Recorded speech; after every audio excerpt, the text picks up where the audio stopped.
Hi everyone, Mike Rosehart here, joined with Fraser Sutherland. And we are going to talk today about real estate. We're going to shoot a few videos just about various things within real estate and rental properties. This video is going to try to be a shorter video, one of hopefully 3 that we're going to film. So check those out when they come up on YouTube.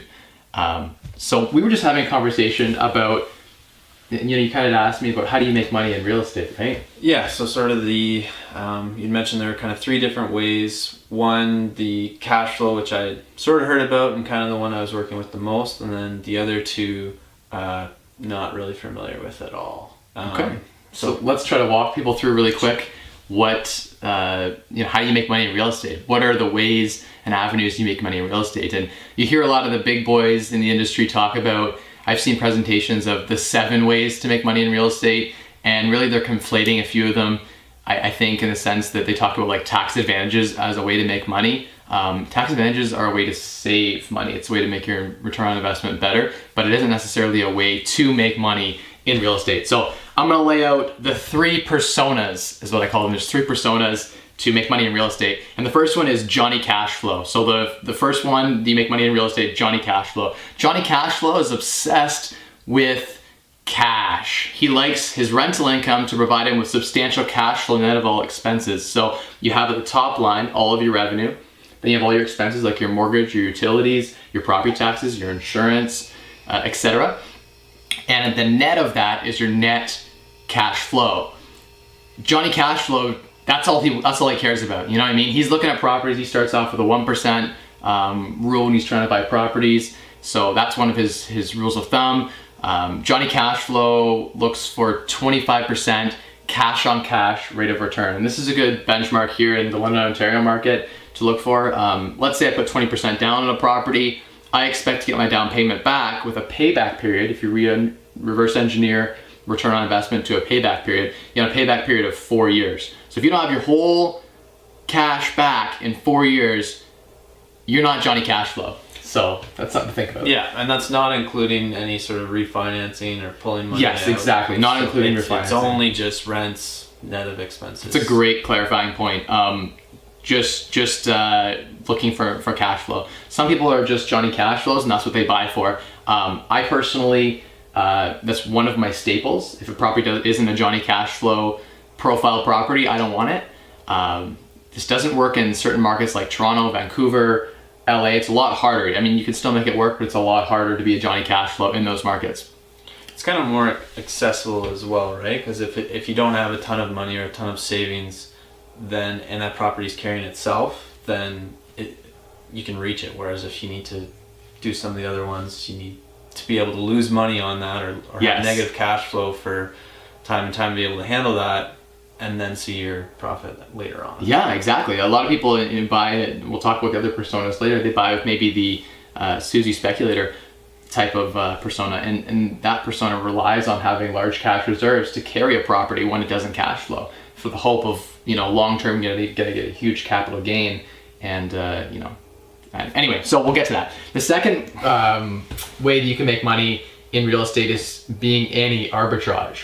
And anti-arbitrage looks for forced appreciation. So anti-arbitrage, she's all about buying. She's all about the saying, you make money on the buy, and all the money is made on a good buy of a property. You should be able to sell it for more than you bought it for when you close on it. Or she sees an opportunity for arbitrage, wherein anti-arbitrage is looking for an opportunity where she can buy a property below market value, renovate it below market value as well. So let's say a renovation would be $40,000. The market might value renovation on a property at say $40,000. She's like, I'm gonna do it for 20, and I'm gonna get that arbitrage opportunity. And arbitrage is really, we looked this up before the video. It was, do you want to try and rehash what that was arbitrage is? Stock definition, but I think it was the idea of you see something and you feel it's not valued correctly. So yeah.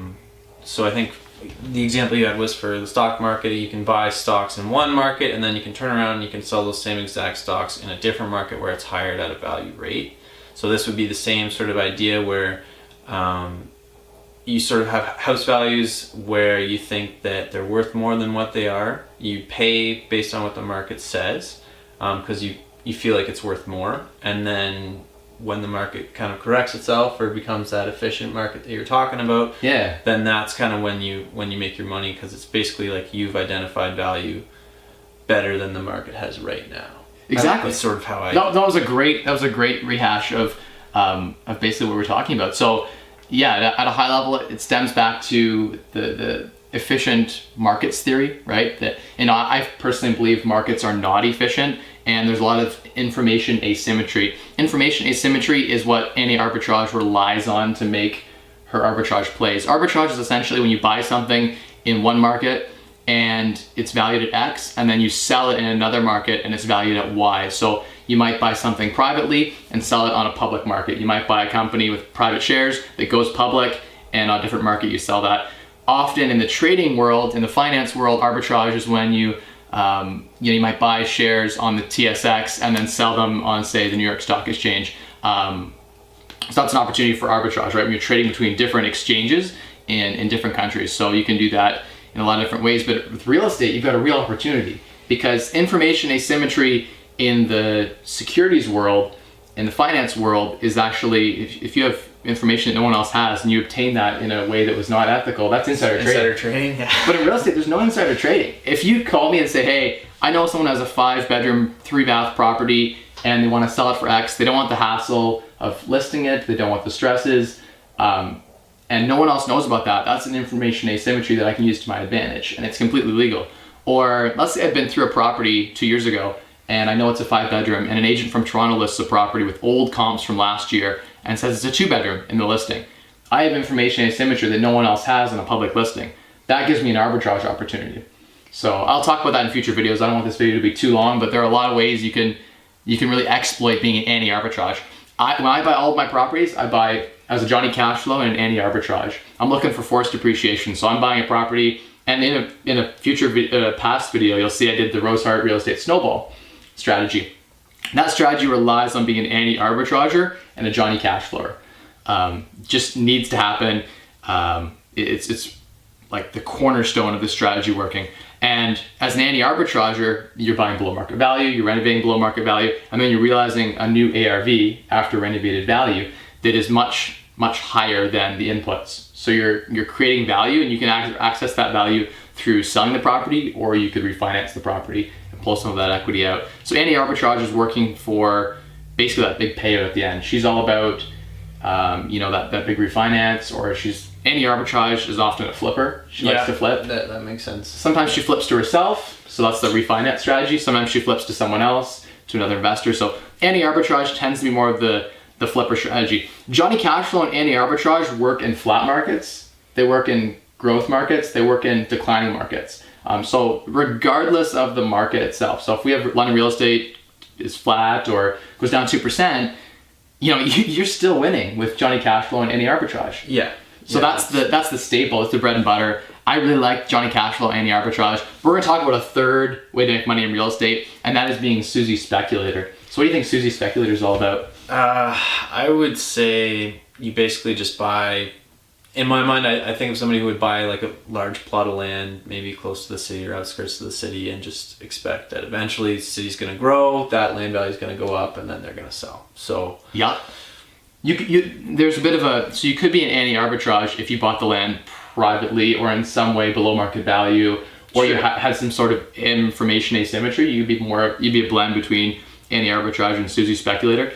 I look at Suzie Speculator as someone who, and Suzie Speculator could be someone who just buys at market value and they just pay full market price, and they're hoping in the long term that the market itself is going to grow. It's more time before you get that value change. So Suzie Speculator has they could have some skill. They could be really good at forecasting long-term, market trends, but typically they have no renovating skill. They don't know how to deal hunt. They don't know how to buy properties at a severe discount. So Suzie Speculator tends to be someone who is buying for a future appreciation based on market changes. So Suzie Speculator is based on the market conditions. So Toronto, in the last 2 years, we've seen 30-40% appreciation in prices. Those people are all in Vancouver too, in New York and LA, you're seeing a lot of that. Those are Suzie Speculators. And Suzie Speculators, I've been a Suzie Speculator, but only after I was a Johny Cashflower and an anti-arbitrager. So the market tended to go up. I couldn't control it. I was buying an area that I thought was aligned to the rapid transit system, or I thought there was going to be long-term expansion in London. So it's you try to align to be all three, but it's hard. You have to prioritize. Yeah. And I think if you had to prioritize, you'd be a Johny Cashflow, any arbitrager, and Suzie Speculator. And that's why I presented them in these ways, because that's the order I think of importance when you're trying to buy a property and trying to be a real estate investor who has the best return on investment.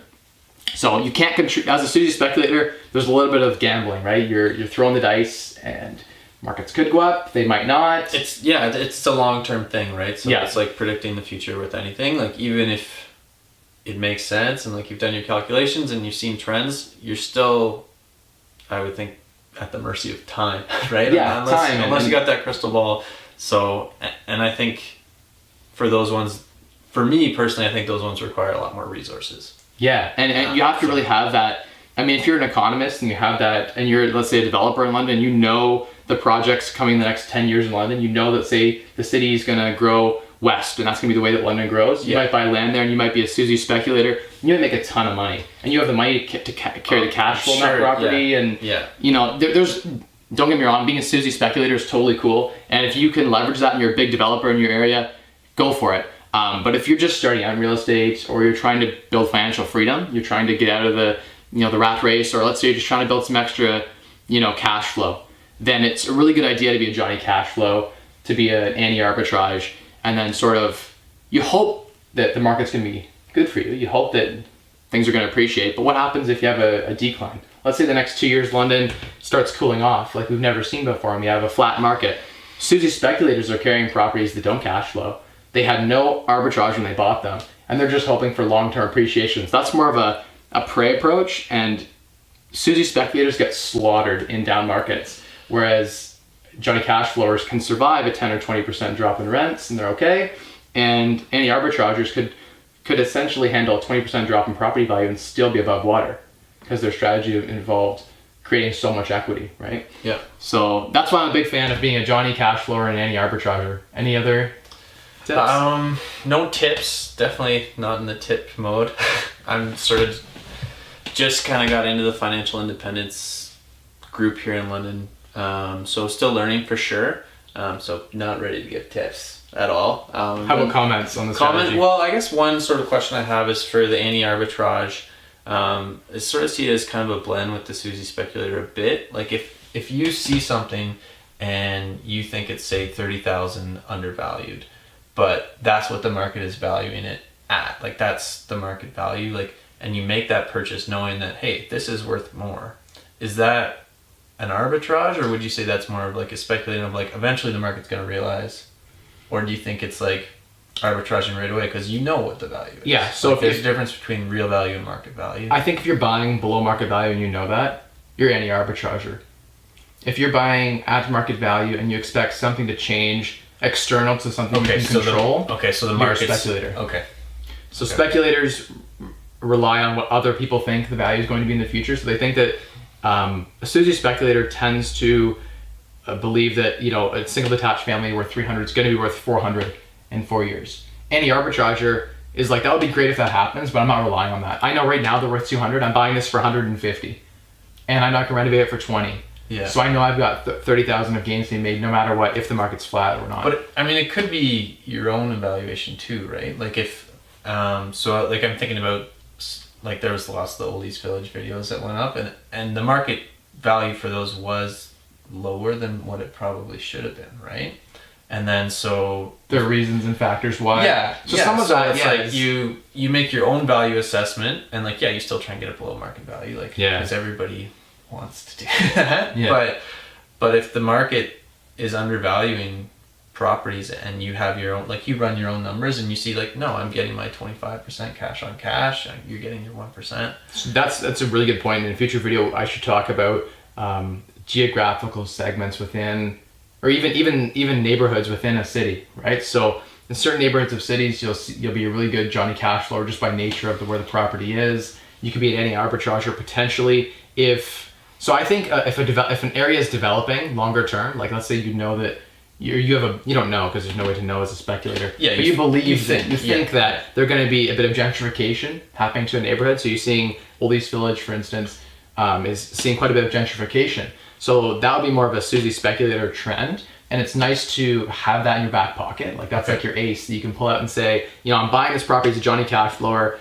I've used the anti-arbitrage strategy, so I know I can get a refi on it. I can create equity. Okay. I'm buying below market. And then, hey, you know what? I love this area long term. I think the market's gonna react differently in 5 years to this area than it does now.